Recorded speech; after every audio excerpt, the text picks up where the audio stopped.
Welcome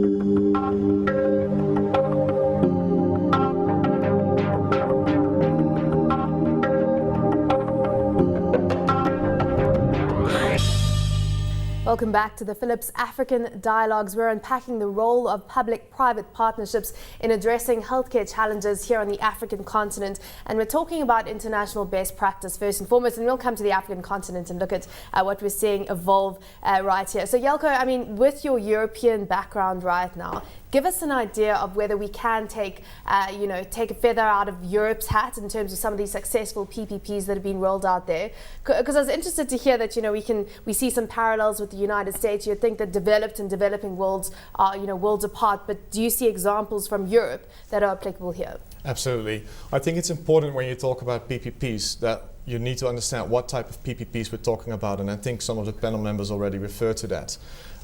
Is it just government giving a piece of land and asking a private partner to build a hospital? Is it running a hospital together but only a private partner running the non-clinical services? Or is it fully running and managing the hospital, including the clinical services as well? You have some examples, for example, in Spain, where private hospitals have public wards and where public hospitals have private wards.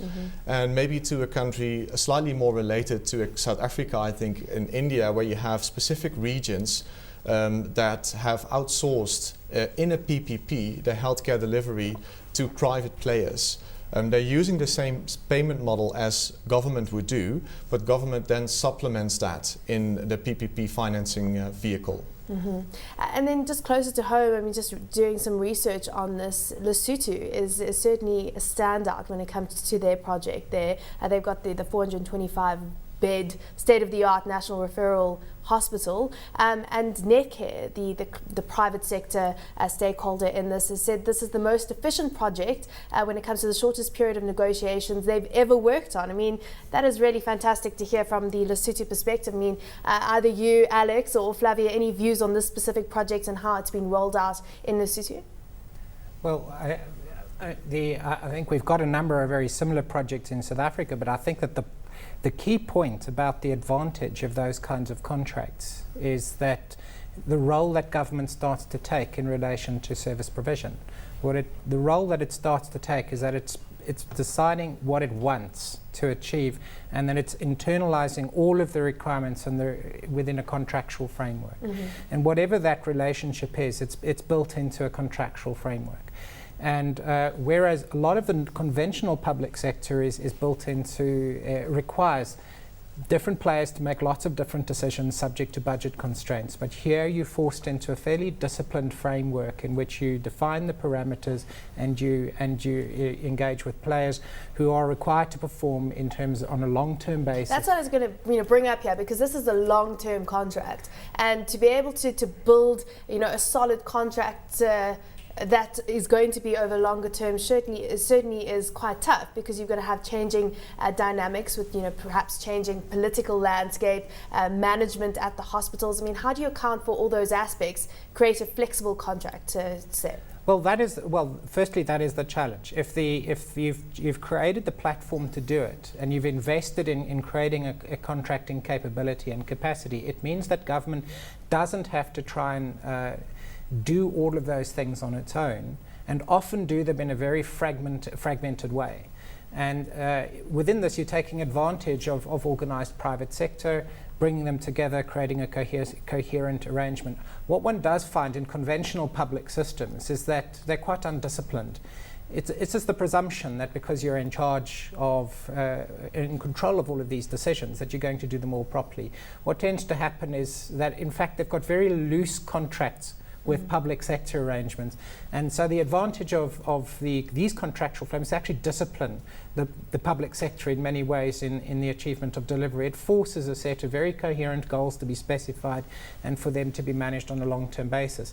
But it also means that public authorities start to change what they're focusing on. They're focusing on defining health priorities rather than on necessarily trying to run the service. And for the rest, they're basically allowing that to be run in a flexible way, contractually. And accountably. Yeah, they can fail if they don't have that in place. Yeah, accountability. I mean, how do you build in those performance indicators? Can you build those into contracts? Does that work when it comes to a PPP?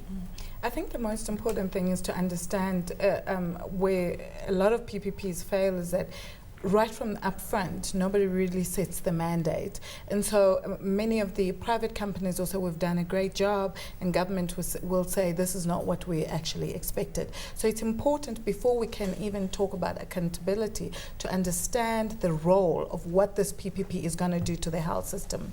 And I stress again what Alex was saying earlier on. The role of the PPP is actually it's not just about disease burdens, it's about strengthening the health system itself, to make sure that whatever country, for instance, for us, we talk about the Africa region, that there is better health quality for all Africans at the end of the day. And so both parties have got to understand, what exactly are we going to be dealing with? If you know upfront and you have set up the expectations from both parties, it then becomes easier to build those indicators. And once you've built in those indicators, it then becomes easier to monitor and to evaluate and do the assessment and say, you've done well, no, you haven't done well. And I think that's what happened in the Lesotho example. And I think in some cases in South Africa as well, is that open dialogue and the understanding. And it's a real, in essence, it's a real partnership, which is something that I think public-private partnerships are doing so well. So as I said previously, we just had a working relationship, but it wasn't really a partnership. Let's talk about financing and perhaps filling the financing gap. Dr. Sholo, I mean, what's your experience dealing with financiers? I mean, what's the appetite to get involved in healthcare infrastructure, to put money into this relative to all the other projects, for example, in Nigeria, in the energy space, for example? Did you find investors want to put their money into healthcare, and what are the considerations that they have when it comes to enticing them into a deal like this? As regards financing healthcare, I think the appetite of investors is a little bittersweet. Historically, in Nigeria, for instance, if you look at healthcare companies that are quoted on the stock exchange, you have they haven't performed very well. 2 decades ago, a lot of private investors put their money into healthcare, hospital operators, and other healthcare businesses, and they haven't performed very well. But you have a new trend. You have a new trend where you have investors who have invested in other emerging markets, and have invested in healthcare and other emerging markets, and have gotten good returns. And they also see the opportunity in Africa. Sub-Saharan Africa, they see the number of outgoing medical tourists out of Africa. They see the population growth. They see the potential for healthcare demand in 10 years, and they see that there is the ideal environment for making healthcare investments. So you have a new appetite. You have a new crop of investors who have an appetite, but they only find it interesting. Most of them do not find it attractive enough. The reason is because healthcare projects are competing with side by side with power projects, transport projects, and as such are not offering the most favorable returns. In Nigeria, you have healthcare projects competing with oil and gas projects, and they really cannot deliver the same level of return. And also because investors have a lot of experience playing in this sector, and they have not so much experience playing in the healthcare sector in Nigeria and the rest of West Africa. So over the past 6 months, what we have been doing has been showing investors that now is the time to invest in healthcare in Africa. A few months ago, I was at another event, and I was speaking with the head of a hospital group based in the UAE, and they were looking for an acquisition target in Africa to fit into their portfolio. They were looking for a hospital group that could deliver 500 to 1,000 beds in Sub-Saharan Africa, of the quality of hospital that they would not normally acquire, but they couldn't find it. And they were looking, to make over $1 billion, put over $1 billion into this acquisition. So the opportunity exists for anyone who can make the investment in creating private beds in West Africa and the rest of the Sub-Saharan Africa and region, because there will be a significant return going into the future. But there are many risks. There are operational risks, there are financial risks, and that is why an international operator such as Florence Nightingale has come into the market, because investors realize that with the PPP structure, they could have an international operator to help them reduce their operational risks and such make the project more bankable, which is the new trend. Bankable projects, and that's essentially what the banks want to see in the financiers. They want to see the money, they want to see the returns. And if you are competing with the power projects where they've got all these structures in place, how do you entice the private sector to put their money into this when there is that question whether you are going to get the same type of returns as in other sectors? Jelko, you can go ahead. Sure, thanks. I think when you're comparing PPP projects in healthcare with, for example, infrastructure, I think it's hard to say what you want to get out of it. Healthcare and the healthcare market it's not a real market. It's not a typical market because the healthcare outcomes contribute to the country's economy and GDP. And how are you going to measure that? You could also say that energy sector outcomes contribute to the GDP. Sure, but it's easier to measure the kilowatt hours or the number of cars traveled on a road that have been constructed through a PPP instead of and comparing that to health outcomes. You can measure the number of days a hospital has produced in terms of patient treated and inpatient days, but you must be very careful that you're not creating the wrong incentives on the longer term for governments in creating that incentive for patients to be in hospital, whereas actually outpatient care is cheaper. So a government must just be aware of these things when they are considering a PPP. They must consider, is this a feasible option for us, and do we have a solid business case? Is it cheaper for us to contract procure separate contracts for each and every single bit in, for example, buying a hospital, or is a PPP giving us more value for money? So just looking at the structure of it, what if there's this financing gap? I mean, what are the innovative ways to get around, for example, this is what the project is going to cost and this is what government can afford. How do you get through that financing gap? Any thoughts on that? Well, I think there are many ways to finance these kind of projects. First of all, you have a lot of funding coming from aid-related funds, bilateral support, budget support, the big groups that are involved, like the Clinton Foundation. That is an area which, however, is still mainly focusing on communicable diseases. I think there is a shift required to also address more and more the non-communicable diseases. And what you see now is that the World Health Organization and also the UN are more and more also focusing on non-communicable diseases, because they see that this is really the threat of the future for Africa. Next to that, there are all kinds of investors active, banks are active, and I agree with the gentleman from Nigeria. One of the biggest issues why banks and private investors have not yet had a big appetite is the lack of knowledge that they have on the healthcare industry. And that is also where we as industry can really help them by explaining and also connect to them with innovative financial models like cash flow matching models. There are all kinds of ways to finance a project without having to immediately spend all the amount of money that is required on the capital expenditure on the equipment, for instance. We can support in that area. We do see more and more banks creating an appetite. We do see more and more private investors creating an appetite. Not yet. Why is that shift taking place? Because they start to see that there is money to be earned in the healthcare environment. It's very simple. That's also why I believe that it is still more inclined. The banks and the investment companies are still more inclined to invest in the private sector than in the public sector, because there it is a lot more complicated. You need to deal with the government. How sure are you to get your returns, to get your payments? But still, I believe there is an opportunity, because the private sector, and now I mean really the private healthcare providers, private hospital chains, private diagnostic imaging centers, can also help the governments to release the burden and the pressure on the infrastructure that they have.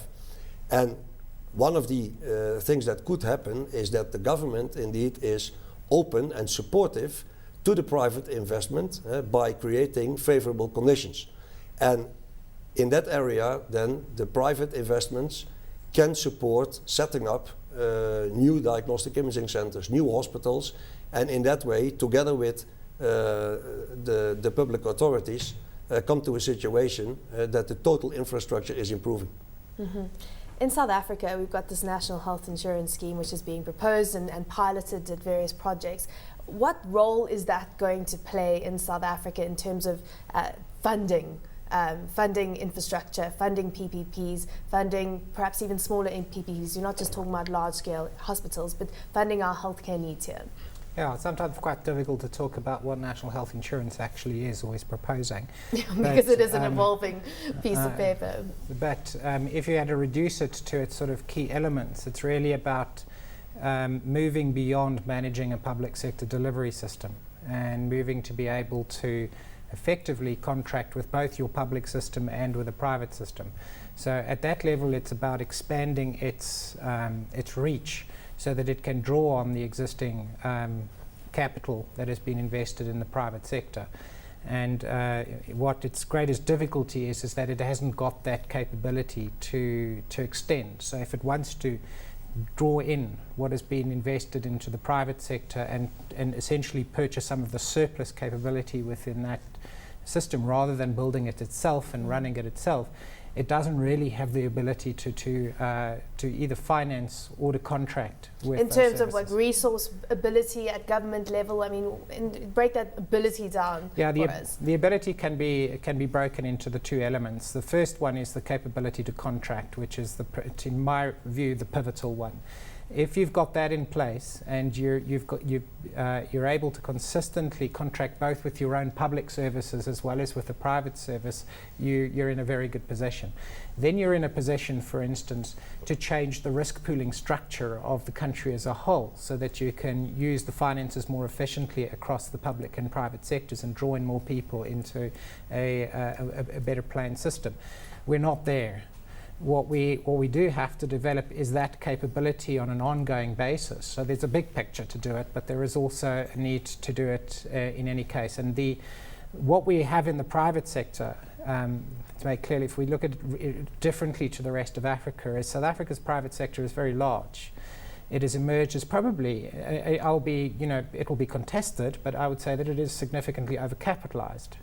And therefore it pushes a lot of cost burden onto the existing private insurance.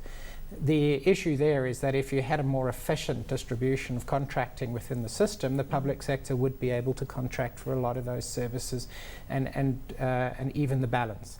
But what we've got is a very polarized framework in which the one system can't talk to the other. And so we can't use overcapacity in the one to deal with undercapacity in the rest of the system. But it's a complex interaction.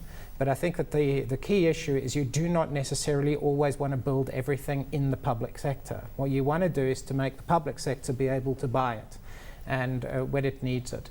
And then there is still very valuable emergent market that will occur when you're financing private services on their own. And that's where people can invest in that in a way in which they can get a return and it will exist. The difficulty with investing in relation to public systems is the uncertainty of return, the uncertainty of expansion. But if you had a look at much of Africa with their 7% per annum growth rates in a number of countries, that really means that if they're keeping their public sector expenditure growing at a constant percentage of GDP, they will be growing at 7% in real terms per annum, which is faster than the population growth rates, and means that they can actually finance new coverage within the system. The question is, do they want to finance that coverage through building the public infrastructure or developing it in a way in which they've contracted for its existence? But in theory, over a long period of time, they actually have the emerging finances to service an expanded public and private system. But the question is, are they ready to expand in that way? There's a lot of issues that you've raised, but certainly are ones I know the government is dealing with here, and you're communicating with them around how to deal with that. Dr. Senkubuke, talk to us about your view right now on the role that PPPs can play in challenging the notion that private healthcare is for the rich, and essentially that leads up what Alex was saying. No, absolutely. I think that's what I wanted to contribute on, that it's not true to say that the private sector is just only interested in the bankability factor. You'll see that there's a new philosophy and ideology that has shifted. And again, it's because of the understanding of an emergence of new markets and that. And really, and you will see in many mission and vision statements of the private sector that say that we are interested in the social corporate responsibility. And so there's a social consciousness as well on top of, the bankability factor. So I think it's important to know, and that's the crux of saying it's not just for the rich. Private companies do have a social consciousness in a way. And so if you're putting your money, resources, time into it, you want to make sure that you're not going to lose money first and foremost, and you want to make sure that you're going to get something out of it. Ultimately, that's what's the But you are a part of a community, and so contributing to that society and that community is just as important. It may not be rands and cents or dollars or pullers, but the truth of the matter is it's just as important as that bankability factor. For instance, you will find us as public health associations, we've worked extensively on hand washing campaigns. Many of the private sector companies that have come in have really assisted us a lot in terms of, if you have a generic campaign of hand washing, it's not as effective as a branded campaign. And so what does the company benefit from that? They benefit in terms of having their name on, where they're told, oh well, you have contributed to reduction of whatever disease that is caused by hand washing, and one of them is diarrheal diseases, which is very big in Africa. But then you have to meet the supply and demand. So it's not just about the brand, but it's actually the fact that you have contributed to improve disease outcomes.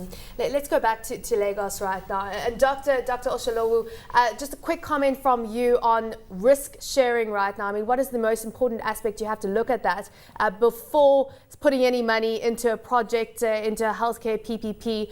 What is the most important risks you have to identify up front? Well, talking about risk, I think the most important thing is the people and the partners. If we have the right partners on the project, then we can share the risks accordingly. So if you have a competent technology partner like Philips, who is offering long-term support for a project with training, if you have a government who is open to developing its workforce and also to improving its GDP, if you have a hospital operator who is committed to transferring technologies to the continent, and also bankers who understand the economic and the political environment well enough, will be able to structure the project to mitigate most of the risks. We realize with our experience doing projects in Africa that anything can happen, and as such you need people who have a deep knowledge of the environment and also who have great expertise to be able to create innovative solutions as at when due. Peter, just some closing comments from you. I mean, we touched on so many aspects to building a PPP, but from Philip's perspective, and also want to get your comment on whether companies are doing this because they have a social conscience. But first and foremost, answer that for us, and then just a closing comment on everything we've touched on today. Well, I think there are huge challenges in Africa, but also huge opportunities. I do believe that there is a very high level of awareness on what the requirements are in Africa. You also see that governments are really stepping up. You see that where in some countries indeed GDP growth is around 7%, you see a healthcare market that is growing much faster than the GDP, which indicates that there is really an awareness that a step up is required. A lot of focus on the Millennium Development Goals, number 4 and 5, where Philips has also subscribed to. And actually there I can make the bridge to the comment on corporate social responsibility. We at Philips believe that you can do good by doing good. And make money at the same time. And I can give you an example. We have done our Cape Town to Cairo roadshow this year. Actually, we have done that for the 4th consecutive year. During that roadshow, we have been conducting trainings. We have trained 950 health workers on maternal health care. That we do completely free, because we also believe that we need to give something to the society. We are working together with NGOs. I can give you an example in Uganda where we are working with Imaging the World, where we have provided the equipment for them to be able to, in rural areas, do maternal scanning with ultrasound equipment, providing the images to a central station where a diagnosis can be set and an advice is returned if there is a complication on what is the next step. And with that, they also do data collection. We have examples here in South Africa where we are working together with Tygerberg Hospital, where we have set up a step-down maternal unit, which has resulted, by the way, in a mortality reduction from 6 to 0% within 8 weeks. So these kind of activities we do as well. Obviously, we are a commercial organization, but we believe in the combination of the two. Well, thank you for joining us, and certainly some fascinating insights in terms of how PPPs can be structured from a healthcare perspective. That's it for this edition of Philips African Dialogues. Thanks, of course, to my guests, Peter van den Ven, Philips Healthcare Africa, Jelko van der Voort from KPMG Healthcare Advisory, Professor Alex van den Heever from Wits University, Dr. Flavia Senkubuke from the African Federation for Public Health, and of course joining us from our bureau in Lagos this evening, Dr. Adedayo Osholowu from the Florence Nightingale Group. Until next time, from myself, Samantha Loring, and my guest, it's goodbye.